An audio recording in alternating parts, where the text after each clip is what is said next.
పెద్దపల్లి జిల్లా రామగుండంలో పెద్ద మొత్తంలో పాత నోట్లను చలామణి చేస్తున్న ముఠాను అరెస్ట్ చేశారు పోలీసులు. పాత నోట్లను ఇస్తే దానికి బదులుగా కొత్త కరెన్సీ ఇచ్చేటందుకు ఒప్పందం చేసుకుని నోట్లను మారుస్తున్నట్టు గుర్తించినమన్నారు. హైదరాబాద్, కరీంనగర్, చిత్తూరు, పెద్దపల్లి జిల్లాలకు చెందిన 6 సభ్యులు ముఠాగా ఏర్పడి పాత నోట్లను సేకరిస్తున్నారని చెప్తున్నారు. నిందితుల నుంచి 35,76,000 పాత నోట్లను స్వాధీనం చేసుకుని కేసు నమోదు చేశారు.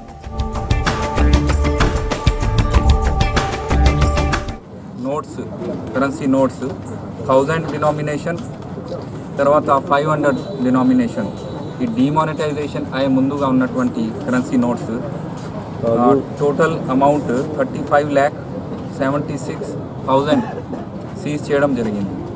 వీళ్ళు కొంతమంది ముఠాలాగా తయారై మన ఏరియాలోకి వచ్చి 30% ఎక్స్చేంజ్ రేట్తో పబ్లిక్కి ఇస్తామని రావడం జరిగింది. సో 35,76,000 అమౌంట్ పాత కరెన్సీ ఉంటే కొత్త కరెన్సీ తోటి అమౌంట్ దాదాపుగా 10 to 11 lakh వరకు వీళ్ళు తీసుకుంటారు. ఈ పాత కరెన్సీ ఎక్స్చేంజ్ తోటి ఇందులో 6 members